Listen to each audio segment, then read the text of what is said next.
नमस्कार विद्यार्थी मित्रांनो, इयत्ता 10वी विषय विज्ञान आणि तंत्रज्ञान भाग 2 मधील पाठ क्रमांक 4 आपला चालू आहे।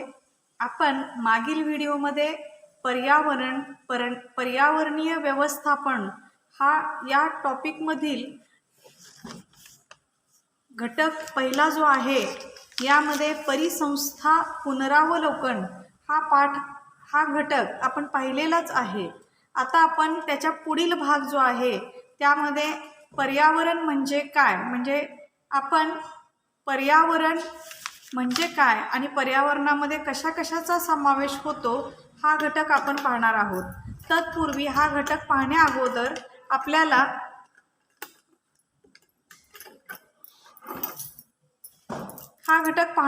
आपण पर्यावरण व परिसंस्था संबंध याविषयी माहिती पाहण्याच्या पूर्वी आपण इथे 2 प्रश्नांची उजळणी करूया। यामध्ये पहिल्यांदा पर्यावरण म्हणजे काय। विद्यार्थी मित्रांनो, पर्यावरण यामध्ये प्रत्येक सजीव, तो सजीव ज्या ठिकाणी राहतो त्याच्या आजूबाजूला असणारे सर्व घटक, मग ते जैविक असू देत अजैविक घटक असू देत, या सर्वांचा समावेश पर्यावरणामध्ये होत असतो। म्हणून पर्यावरण म्हणजे ज्या ठिकाणी सजीव जगतो त्याच्या आजूबाजूला असणारे सर्व घटक म्हणजे पर्यावरण होय। विद्यार्थी मित्रांनो, आता प्रश्न क्रमांक 2 जो आहे, पर्यावरणामध्ये कशाचा समावेश होतो। तर पर्यावरणामध्ये सजीवाच्या सभोवताली असणारे सर्व भौतिक, रासायनिक व जैविक घटक जे आहेत यांचा पर्यावरणामध्ये समावेश होतो। म्हणजेच विद्यार्थी मित्रांनो, सजीवाच्या सभोवताली असणारे भौतिक घटक, मग त्याच्यामध्ये उष्णता आहे, वारा, पाणी, पाऊस, माती, ह्या सगळ्या भौतिक घटकांचा, हवा, तापमान, शिवाय रासायनिक घटक म्हणजे हवेतील घटक सगळे, त्यानंतर तापमान, शिवाय जैविक घटक, या जैविक घटकांमध्ये सर्व सजीव म्हणजे प्रत्येक सजीवाबरोबर असणारे सगळे इतर सजीव जे आहेत या सगळ्या घटकांचा समावेश होतो। या सगळ्यांचा एकत्रित म्हणजेच काय होतो, पर्यावरण तयार होते। आता यानंतर पर्यावरण व परिसंस्था यांचा संबंध कसा आहे हे आपण पाहूया। विद्यार्थी मित्रांनो, पर्यावरण ही एक अत्यंत व्यापक अशी संज्ञा आहे। या संज्ञेमध्ये आपल्याला सभोवताली असलेल्या भौतिक, रासायनिक व जैविक घटकांचे मिळून पर्यावरण बनते। थोडक्यात म्हणजे काय, पर्यावरण म्हणजे सभोवतालची परिस्थिती, अनेक सजीव, तिच्यामध्ये अनेक सजीव आहेत, निर्जीव आहेत आणि मानवनिर्मित घटकांचा समावेश होतो। पर्यावरणाचे मुख्यतः 2 प्रकार आहेत। एक म्हणजे नैसर्गिक पर्यावरण किंवा त्यालाच आपण प्राकृतिक असं देखील म्हणतो, नैसर्गिक किंवा प्राकृतिक पर्यावरण, आणि दुसरा प्रकार म्हणजे मानवनिर्मित पर्यावरण। विद्यार्थी मित्रांनो, पर्यावरणाचे 2 प्रकार लक्षात घ्या। एक पहिला प्रकार आहे तो म्हणजे नैसर्गिक किंवा त्यालाच आपण म्हणणार आहे प्राकृतिक पर्यावरण, आणि दुसरा प्रकार आहे मानवनिर्मित पर्यावरण। आता पर्यावरणाचे हे जे 2 प्रकार आहेत याच्यातील आता पुन्हा आपण यातले प्रमुख घटक पाहणार आहोत। आता यानंतर नैसर्गिक पर्यावरण जे आहे, निसर्गतः आढळून येणारे जे नैसर्गिक पर्यावरण आहे, त्या नैसर्गिक पर्यावरणामध्ये आपल्याला कोणकोणत्या गोष्टी आढळतात बघा। त्यामध्ये नैसर्गिक पर्यावरणामध्ये हवा, वातावरण, जल म्हणजे पाणी, भूमी म्हणजे जमीन, सजीव इत्यादींचा समावेश होतो। हे नैसर्गिक घटक आहेत की ज्याच्यामध्ये हवा, वातावरण, जल, भूमी, सजीव इत्यादींचा समावेश आहे हे नैसर्गिक पर्यावरणामध्ये। यातील जैविक आणि अजैविक घटकांमध्ये सतत आंतरक्रिया घडत असते। आता यामध्ये जैविक घटक जे आहेत त्याच्यामध्ये सजीवांचा समावेश आहे, आणि अजैविक घटक आहेत त्यांच्यामध्ये जल, भूमी, पाणी, तापमान ह्यांचा समावेश आहे। तर या सगळ्यांमध्ये जैविक आणि अजैविक ह्या घटकांमध्ये नेहमी आपल्याला आंतरक्रिया घडत असताना दिसून येते। त्यांचे परस्पर संबंध फार महत्त्वपूर्ण असतात। आता ह्याच्यामध्ये जैविक आणि अजैविक घटकांमध्ये परस्पर संबंध फार महत्त्वपूर्ण असतात. मानवनिर्मित पर्यावरणाचा देखील नैसर्गिक पर्यावरणावर प्रत्यक्ष किंवा अप्रत्यक्ष प्रभाव पडतच असतो. मूलतः पर्यावरणात दोन प्रमुख घटकांचा समावेश असतो. यामध्ये पहिला घटक आहे जैविक घटक आणि दुसरा घटक आहे अजैविक घटक. पर्यावरणातील जैविक आणि अजैविक घटक यांच्यातील आंतरसंबंधांचा अभ्यास करण्याच्या शास्त्रात आपण परिस्थितिकी म्हणजेच आपण याला इंग्रजीमध्ये इकॉलॉजी असे म्हणतो. विद्यार्थी मित्रांनो, लक्षात घ्या की पर्यावरणामध्ये ज्या दोन महत्त्वाच्या गोष्टींचा समावेश आहे त्यामध्ये जैविक घटक आणि अजैविक घटक. आणि ह्या पर्यावरणातील ह्या जैविक आणि अजैविक घटक यांच्यातील आंतरसंबंध जे आहेत त्या आंतरसंबंधांचा अभ्यास करण्याच्या शास्त्राला आपण परिस्थितिकी म्हणजेच इकॉलॉजी असे म्हणतो. विद्यार्थी मित्रांनो, पर्यावरणामध्ये इकॉलॉजी परिस्थितीचा खूप महत्त्वाचा भाग आहे. कारण परिस्थितिकीचा अभ्यास करण्यासाठी जे मूलभूत कार्यात्मक एकक वापरले जाते त्यालाच आपण परिसंस्था म्हणजेच इकोसिस्टीम असे म्हणतो. आता ही परिसंस्था जी आहे ती परिसंस्था प्रत्येक सजीवानुसार त्याच्या प्रत्येक सजीव जिथे जिथे आढळतो त्यानुसार परिसंस्थेचे सुद्धा अनेक प्रकार आहेत. म्हणजे भूपरिसंस्था आहे, जलपरिसंस्था आहे.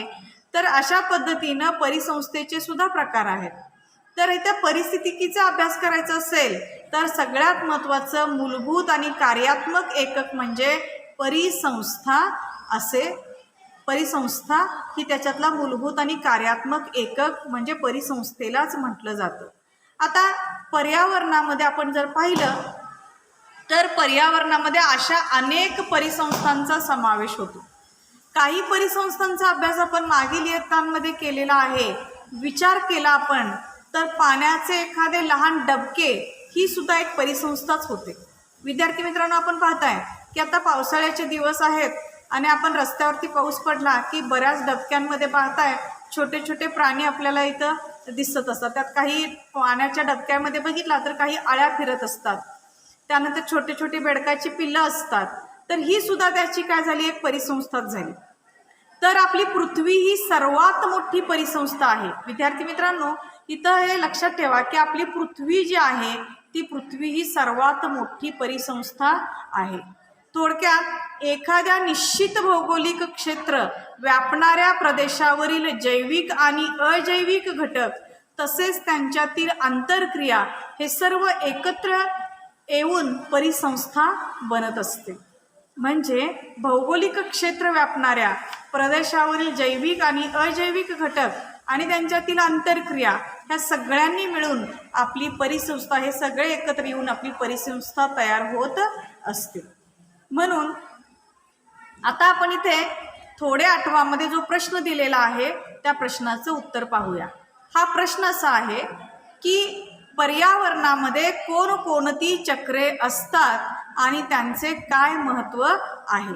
विद्यार्थी मित्रांनो, इथं आपण ह्या प्रश्नाचं उत्तर जे आहे तर पर्यावरणामध्ये अशी एकूण कोणकोणती चक्र असतात आणि त्या चक्रांमध्ये त्यांचं काय महत्त्व आहे. तर ह्याच्या पूर्वी पण आपण शिकलेलो आहोत की पर्यावरणामध्ये 9वीच्या अभ्यासक्रमामध्ये आपण शिकलेलो आहोत की पर्यावरणामध्ये अवसादन चक्र आणि वायुचक्र अशी 2 प्रकारची जैव भूरासायनिक चक्रे असतात. विद्यार्थी मित्रांनो, पर्यावरणामध्ये अवसादन चक्र आणि वायुचक्र अशी 2 प्रकारची जैव भूरासायनिक चक्र असतात. आता त्यातले पहिला जो चक्र आहे जैव भूरासायनिक चक्र म्हणजेच आपण याला काय म्हणतो, बायोजिओकेमिकल सायकल. आता यांचं काय महत्त्व आहे हे आपण पाहूया. तर पहिल्यांदा परिसंस्थेत होत असणाऱ्या पोषण द्रव्यांच्या चक्रीय स्वरूपातील प्रवाहाला, ह्या परिसंस्थेत होत असणाऱ्या पोषण द्रव्यांच्या चक्रीय स्वरूपातील प्रवाहाला आपण जैव भूरासायनिक चक्र असे म्हणतात. ह्या पोषक द्रव्यांचा हा चक्रीय प्रवाह जो आहे तो सर्व सजीवांना वाढीसाठी पोषक द्रव्य पुरवतो. आता हे जे पोषक द्रव्य आहेत ती अजैविक घटकांपासून जैविक घटकांकडे आणि जैविक घटकांकडून अजैविक घटकांकडे रूपांतरित होत असतात आणि म्हणून अशा आवश्यक पोषक द्रव्यांचा प्रवास शिलावरण, वातावरण, जलावरण मिळून तयार झालेले जीवावरण यांच्या माध्यमातून अविरतपणे चालू असते. या पोषक द्रव्यांचे चक्रीभवन हे गुंतागुंतीचे असते. हे जी पोषक द्रव्ये आहेत ती नेहमी पर्यावरणामध्ये अजैविक घटकांकडून जैविक घटकांकडे संक्रमित होतात, तसेच जैविक घटकांकडून अजैविक घटकांकडे रूपांतरित होत असतात आणि म्हणून यापासूनच ह्या पोषक द्रव्यांचा जो प्रवास आहे तो शिलावरणामध्ये पण दिसून येतो, वातावरणामध्ये दिसून येतो, जलावरणामध्ये दिसून येतो आणि ह्या सगळ्यांचं मिळून म्हणजे हे शिलावरण तयार होतं, जलावरण, वातावरण हे तीनही आवरणं मिळून तयार झालेलं जीवावरण म्हणजे यांच्यापासून तयार झालेलं आहे जीवावरण आणि याच्या माध्यमातून हा अविरतपणे हा प्रवास चालू असतो. या पोषक द्रव्यांचे चक्रीभवन म्हणजे ही पोषक द्रव्ये जे आहेत यांचं चक्रीभवन हे अतिशय गुंतागुंतीचं असतं. आपण जर पाहिलं तर हे जैविक भूस्तरीय म्हणजे हे जे चक्रीभवन गुंतागुंतीचं होतं, मग यामध्ये काही यातले स्तर जे आहेत त्यामध्ये चक्रीय, जैविक, त्यानंतर भूस्तरीय आणि रासायनिक पातळीवर चालू असते. परिसंस्थेतील ऊर्जा प्रवाहाच्या वहनाच्या पातळीवर देखील ते अवलंबून असते. हे जैव भूरासायनिक चक्राचे प्रकार जे आहेत त्यामध्ये पहिला आहे, विद्यार्थी मित्रांनो, जैव भूरासायनिक चक्राचे जे पहिला प्रकार आहेत त्यामध्ये पहिला प्रकार आहे वायुचक्र. म्हणजे पर्यावरणातील जलचक्र आहे, तसेच विविध वायुचक्रे आहेत. त्यामध्ये पहिला जैव भूरासायनिक चक्राचा पहिला प्रकार आहे वायुचक्र, म्हणजेच आपण याला इंग्रजीमध्ये गॅसियस सायकल असं म्हणतो. त्यानंतर दुसरा प्रकार आहे अवसादन भूचक्र. अवसादन भूचक्र म्हणजेच आपण त्याला सेडिमेंटरी सायकल असं म्हणतो. आता आपण जर पाहिलं विद्यार्थी मित्रांनो तर वायुचक्र जे आहे गॅसियस सायकल यामध्ये पृथ्वीच्या वातावरणातून, वायुचक्र आपल्या लक्षात आलं का पहा, वातावरणातून ते जमिनीपर्यंत अजैविक वायुरूप पोषक द्रव्यांचा हा प्रवास असतो. पृथ्वीच्या वातावरणातून ते जमिनीपर्यंत अजैविक वायुरूप पोषक द्रव्यांचा प्रवास म्हणजेच वायुचक्र होय. उदाहरणार्थ ह्या वायुचक्रामध्ये कोणकोणत्या वायूंचा समावेश आहे तर उदाहरणार्थ नायट्रोजन, ऑक्सिजन, कार्बन डायऑक्साईड आणि बाष्प यांची ही चक्रे म्हणजे ह्या वायुचक्रामध्ये याचा समावेश असतो. आता आपण जर पाहिलं या वायुचक्रामध्ये पुन्हा एकदा सांगते की ह्याच्यामध्ये नायट्रोजन, ऑक्सिजन, कार्बन डायऑक्साईड, बाष्प इत्यादी चक्रांचा याच्यामध्ये समावेश असतो. यानंतर आपण जैव भूरासायनिक चक्राचा दुसरा प्रकार जो आहे अवसादन किंवा त्यालाच आपण भूचक्र म्हणजे सेडिमेंटरी सायकल असं म्हणतो. अवसादन चक्रामध्ये म्हणजेच अवसादन किंवा भूचक्र जे आहे याच्यामध्ये पृथ्वीवरील मृदा म्हणजे पृथ्वीवरील माती, अवसाद व अवसादी खडकात मुख्य अजैविक पोषक द्रव्याचे संचयन असते. आता याच्यामध्ये उदाहरणार्थ ह्या अवसादी खडकामध्ये कशा कशाचा घटक आहे बघा. उदाहरणार्थ इथं महत्त्वाची मूलद्रव्य आहेत, त्याच्यामध्ये आयर्न म्हणजे लोह, शिवाय कॅल्शियम, फॉस्फरस, जमिनीतील इतर घटकांचा देखील याच्यामध्ये समावेश आहे. एवढंच नव्हे तर तिसरा महत्त्वाचा घटक आहे वायुचक्र जे आहेत. तर वायुचक्र हे वेगाने घडत असते, कारण हवामानातील बदल आणि मानवी क्रियांमुळे वायुचक्राची गती, तीव्रता व संतुलन यावर गंभीर परिणाम होत असतो. आता यामध्ये अवसादन चक्र जमिनीवरच्या प्रदूषणाने असंतुलित होते. म्हणजे अवसादन चक्र जे आहे जमिनीवरती प्रदूषण खूप असल्यामुळं यामुळे ह्या प्रदूषणामुळे ही सायकल जी आहे अवसादन चक्र जे आहे ते असंतुलित होत असते. वायुचक्र व अवसादन चक्र ही दोन्ही चक्रे जी आहेत ती एकमेकांवर अवलंबून असतात. नायट्रोजन उदाहरणार्थ नायट्रोजन व कार्बन हे दोन्ही अजैविक घटक वायू रूपात असतात.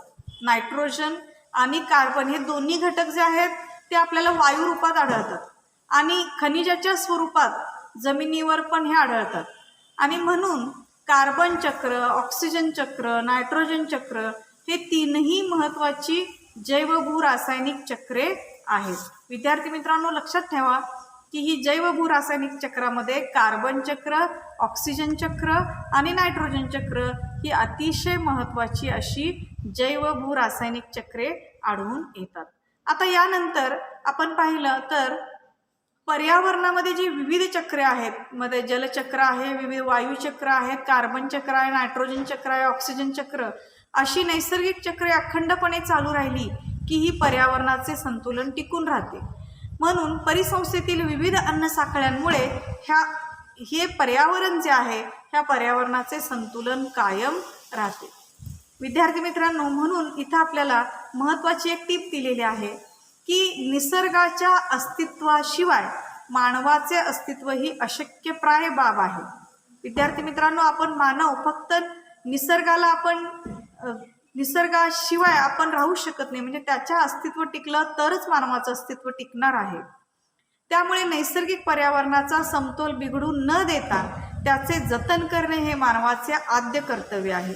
असे म्हटले जाते की आपल्या पूर्वजांकडून ही पृथ्वी आपल्याला वारसा हक्काने मिळालेली नसून ती आपल्याला पुढच्या पिढीकडून उसनवार मिळाली आहे आणि म्हणूनच आपल्यासाठी व पुढच्या पिढीसाठी ही ठेव सांभाळायची आहे.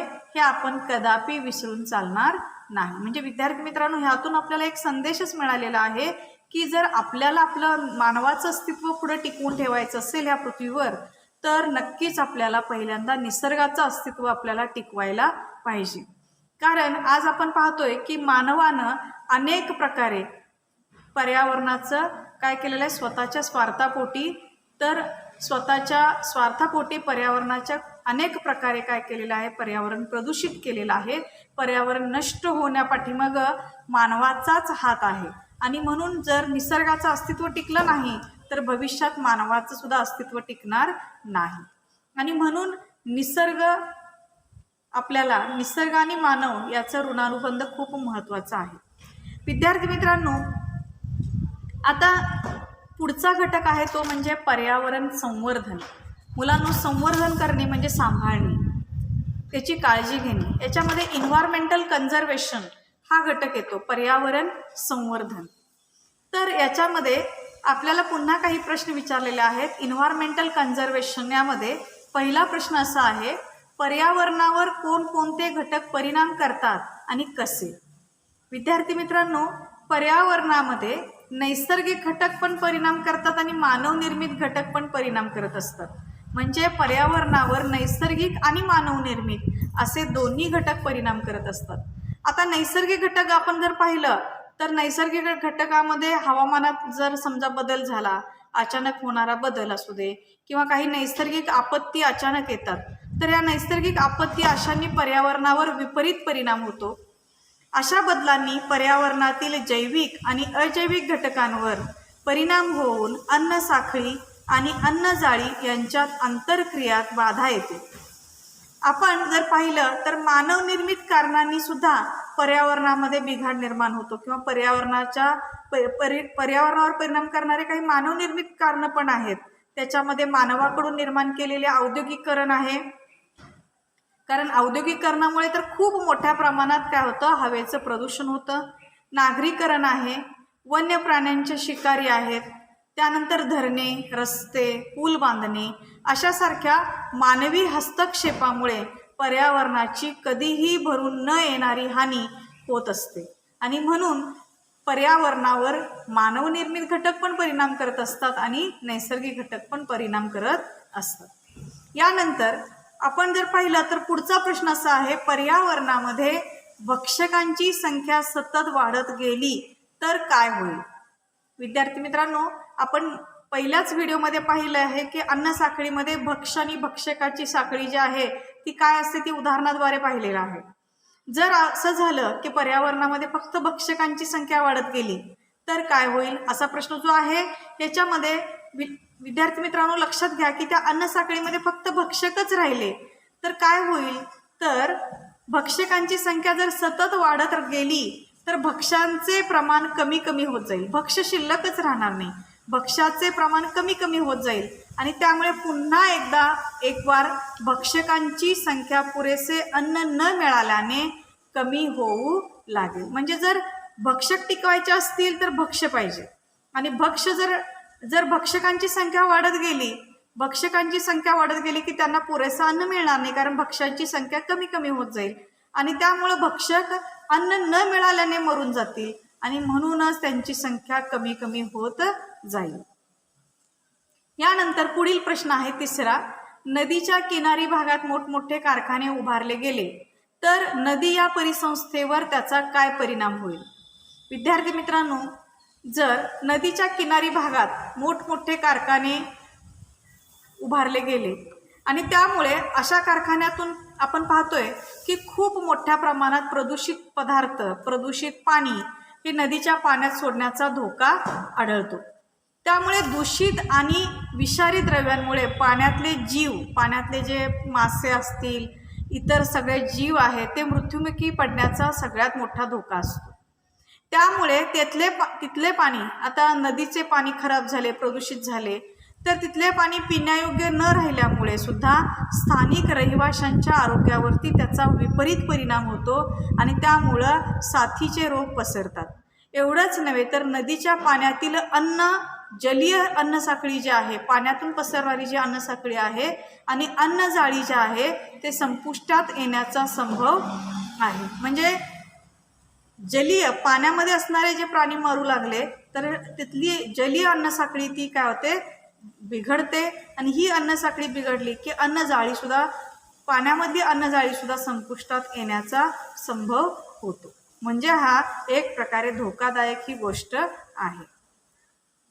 त्यानंतर आपण पर्यावरणामध्ये असणारे काही नैसर्गिक घटक आणि काही मानवनिर्मित घटक जेव्हा पर्यावरणास हानी पोहोचवतात तेव्हा पर्यावरणामध्ये समाविष्ट अनेक घटकांमध्ये असमतोल निर्माण होतो आणि त्याचा परिणाम हा त्या घटकांच्याच मुख्यत्वे जैविक घटकांच्या अस्तित्वावर होतो. विद्यार्थी मित्रांनो, पर्यावरणामध्ये पृथ्वीवर जे अनेक जैविक आणि मानवनिर्मित घटकांचा परिणाम होत असतो आणि त्यामुळे त्याचा परिणाम आपल्या पर्यावरणीय समस्या निर्माण होतात. त्यातली सगळ्यात मोठी समस्या आहे ती म्हणजे पर्यावरणीय प्रदूषण. तर विद्यार्थी मित्रांनो, पर्यावरणीय प्रदूषण जे आहे तर ह्या पर्यावरणीय प्रदूषणानंतर पर्यावरणावरती विद्यार्थी मित्रांनो, आता इथं हा प्रश्न जो विचारलेला आहे समोर, निरीक्षण करा व माहिती भरा, यामध्ये आपल्याला हा जो प्रश्न विचारलेला आहे की नैसर्गिक सभोवतालच्या पर्यावरणाचे निरीक्षण करा आणि खाली दिलेला अपूर्ण ओघ तक्ता जो आहे तो ओघ तक्ता आपण इथं पूर्ण करायचा आहे. आता आपण ह्या समोरच्या तक्त्यात जसं पाहिलं की इथं आपल्याला हा तक्ता पूर्ण करायचा आहे. पर्यावरणावर परिणाम करणारे घटक, यामध्ये नैसर्गिक घटक जे आहेत त्यामध्ये उदाहरण आपल्याला दिलेलं आहे भूकंप असू दे किंवा सुनामी आहे, ज्वालामुखीचा उद्रेक आहे किंवा दरड कोसळणे, म्हणजे अशी जी उदाहरणं आहेत, महापूर येणे, हे नैसर्गिक घटक आहेत. त्याचा सुद्धा पर्यावरणावरती वाईट परिणाम होतो. आणि मानवनिर्मित घटक जे आहेत त्या मानवनिर्मित घटकांमध्ये आपण पाहतोय की मानवाने तयार केलेले मग औद्योगिकरण आहे, त्यानंतर प्राण्यांची शिकार आहे, जंगलतोड, रस्ते बांधणे, पूल बांधणे आणि मानवी हस्तक्षेपामुळे पर्यावरणाची जी भरून न येणारी हानी आहे, हे सगळे घटक मानवनिर्मित आहेत. म्हणजेच नागरीकरण असू दे, तर पाण्याचं प्रदूषण असू दे, नदीचं प्रदूषण, हे सर्व घटक हे मानवनिर्मित घटक आहेत आणि याद्वारे आपण आणखीन सुद्धा ह्यातले घटक आपल्याला आठवतील तसं आपण ह्यामध्ये ॲड करू शकता. आता यानंतर आपण विद्यार्थी मित्रांनो, म्हणून इथे एक संदेश दिलेला आहे की महात्मा गांधींचा हा संदेश खूप महत्त्वाचा आहे. प्रत्येकाची गरज पूर्ण करण्यास पृथ्वी समर्थ आहे, पण कोणाचीही हाव पूर्ण करण्यास म्हणजे नाही, असं म्हटलेलं. खूप महत्त्वाचा संदेश आहे हा, कारण पृथ्वीवरती एवढी साधन संपत्ती आहे की प्रत्येक सजीवाची इथं गरज भागू शकते, पण आपण त्याच गरजेचा आपण म्हणजे आपण हव्यास केला, म्हणजेच त्याची हाव जर झाली निर्माण, तर मात्र ती पूर्ण करण्यास ही पृथ्वी समर्थ नाही. आणि म्हणून आहे ती साधनसंपत्ती आपण काळजीपूर्वक वापरली पाहिजे. विद्यार्थी मित्रांनो, आणि म्हणून पुढं जो भाग दिलेला आहे, आज पृथ्वीवर अनेक नैसर्गिक आणि मानवनिर्मित घटकांचा परिणाम होऊन बऱ्याच पर्यावरणीय समस्या निर्माण झालेल्या आहेत. आता यामध्ये पर्यावरण प्रदूषण ही त्यातील एक मुख्य समस्या आहे. सर्वसाधारणपणे आपण पाहिलं तर कोणत्याही वस्तूचं वा पदार्थाचे दूषितीकरण म्हणजेच त्याचे प्रदूषण. म्हणजे कुठलीही वस्तू किंवा पदार्थ तो दूषित झाला याचा अर्थ ते प्रदूषितच झालं, प्रदूषण झालं असं आपण म्हणतो. पर्यावरणीय प्रदूषण म्हणजे नैसर्गिक घटना अथवा मानवाच्या कृतीमुळे सभोवतालच्या पर्यावरणात झालेला अनावश्यक आणि अस्वीकारार्ह बदल. म्हणजे मानवाच्या हस्तक्षेपामुळे कृतीमुळे सभोवतालच्या पर्यावरणामध्ये काही बदल अनावश्यक झाले असतील, नको असलेले अनावश्यक बदल किंवा अस्वीकारार्ह म्हणजे जे मानवानं स्वीकारलेलं नाही आहे असं अस्वीकारार्ह बदल झाला असेल तरी सुद्धा त्याच्यामुळं पर्यावरण प्रदूषण होतं. म्हणजेच हवा, पाणी, जमीन इत्यादींच्या भौतिक आणि रासायनिक आणि जैविक गुणधर्मांमध्येच तसेच मानव आणि इतर सजीव यांना घातक ठरतील असे प्रत्यक्ष तसेच अप्रत्यक्ष बदल घडून येणे होय. मानवी लोकसंख्येचा विस्फोट, वेगाने होत असलेले औद्योगिकरण, नैसर्गिक संसाधनांचा अनिर्बंध वापर, जंगलतोड, अनियोजित नागरीकरण इत्यादी कारणे पर्यावरणीय प्रदूषण घडवून आणतात. विद्यार्थी मित्रांनो, की हे सगळे घटक जे आहेत, मग याच्यासाठी अनेक घटक कारणीभूत जरी असले, रिस्पॉन्सिबल असले, तर त्यामध्ये मानवी लोकसंख्येचा प्रमाणापेक्षा जास्त झालेली वाढ म्हणजे विस्फोट आपण म्हणूया, त्यानंतर वेगाने होत चाललेले औद्योगिकरण, नैसर्गिक संसाधनांचा अनिर्बंध वापर म्हणजे जे नैसर्गिक साधनसंपत्ती आपण वापरतोय ते आपण त्याचा प्रमाणापेक्षा जास्त वापर करतोय म्हणून त्याला आपण अनिर्बंध वापर असं म्हटलेलं आहे. अनिर्बंध वापर, त्यानंतर जंगलतोड, खूप मोठ्या प्रमाणात झालेली जंगलतोड आणि अनियोजित नागरीकरण. अनियोजित म्हणजे आता आपण पाहिलं तर शहरांचा पसारा इतका वाढत चाललेला आहे की अक्षरशः नैसर्गिक गोष्टींना आपण नद्यांना सुद्धा अडथळे निर्माण करतोय आणि म्हणून अनियोजित म्हणजे आपण नागरीकरण इत्यादी कारणं ही पर्यावरण प्रदूषण घडवून आणण्यासाठी ही कारणं महत्त्वाची ठरतात. आता यानंतर प्रदूषणाचे जे प्रकार आहेत, हे प्रदूषणाचे प्रकार कोणते आणि नैसर्गिक प्रदूषण आणि मानवनिर्मित प्रदूषण म्हणजे काय हा घटक आपण पाहणार आहोत. विद्यार्थी मित्रांनो, आता प्रदूषणाचे प्रकार कोणते, आपण हा जो प्रश्न आहे तुम्ही सहज उत्तर देऊ शकाल की हवा प्रदूषण आहे, जल प्रदूषण आहे, मृदा प्रदूषण आहे, तर ह्याशिवाय प्रकाशाचं सुद्धा प्रदूषण आहे, प्लास्टिकचं प्रदूषण आहे, किरणोत्सारी प्रदूषण आहे, ध्वनी प्रदूषण आहे. हे सर्व हे प्रदूषणाचे प्रकारच आहेत. आणि नैसर्गिक प्रदूषण आणि मानवनिर्मित प्रदूषण म्हणजे काय. विद्यार्थी मित्रांनो, आपण समोर ज्या आपण चित्रामध्ये पाहतोय की नैसर्गिक प्रदूषण जे आहे आणि मानवनिर्मित प्रदूषण, त्यामध्ये आपण जर पाहिलं नैसर्गिक स्रोतांमधून नैसर्गिक स्रोत जे आहेत आणि नैसर्गिक प्रक्रियांमधून निर्माण होणारे प्रदूषण हे नैसर्गिक प्रदूषण होय. तर मानवनिर्मित प्रदूषण हे मानवाच्या हस्तक्षेपामुळे निर्माण होणारे प्रदूषण हे मानवनिर्मित प्रदूषण होय. आता आपण समोर जर पाहिलं, समोरच्या आपण हा जर फोटो पाहिला मुलांनो, तर आपण बघतोय की हे प्रदूषण जे आहे हे प्रदूषण हे मानवनिर्मित आहे. मग शहरामध्ये त्याच्यापासून धुके आणि प्रदूषण याची समस्या आणि त्या समस्यामुळे निर्माण होणाऱ्या अडचणी आपल्यासमोर दिसत आहेत. म्हणून प्रदूषण ही संकल्पनाच आहे ती खूप व्यापक आहे. आपल्याला हवा प्रदूषण आहे, जल, ध्वनी, किरणोत्सारी, भूमी, औष्णिक, प्रकाश, प्लास्टिक हे प्रदूषणाचे जे वेगवेगळे प्रकार आढळून येतात, या सर्वांचा विपरीत परिणाम म्हणजे हा सर्व सजीव आणि त्याच्या अस्तित्वावरती होत असतो. कारण याचा परिणाम म्हणूनच आज सजीवांचं अस्तित्व धोक्यात आलेलं आहे व यातूनच आज पर्यावरण संवर्धनाची गरज निर्माण झालेली आहे. म्हणून विद्यार्थी मित्रांनो, आता आपल्या समोर इथे एक तक्ता आहे. हवा प्रदूषण, जल प्रदूषण, मृदा प्रदूषण यांचा आपण मागील इयत्तांमध्ये सविस्तर अभ्यास केला आहे आणि त्या आधारे आपण हा खालील तक्ता पूर्ण करायचा आहे. विद्यार्थी मित्रांनो, हे कार्य जे आहे ते आपण घरी करायचं आहे की याच्यामध्ये घटक, स्रोत, परिणाम आणि उपाययोजना काय आहेत, त्यामध्ये हवा प्रदूषण, जलप्रदूषण आणि भूप्रदूषण हे आपण अभ्यासपूर्वक मागील इयत्तेचा अभ्यास करून आपण मागील इयत्तांमध्ये हे घटक शिकलेलो आहोत, तर यांचा अभ्यास करून आपण हा तक्ता पूर्ण करून वहीमध्ये लिहून ठेवावयाचा आहे आणि त्याच्या अनुषंगाने आपल्याला प्रश्न देखील असणार आहेत. तर विद्यार्थी मित्रांनो, आज आपण येथे थांबूया. आपण नवीन व्हिडिओमध्ये पुन्हा नवीन घटकासह भेटणार आहोत. धन्यवाद.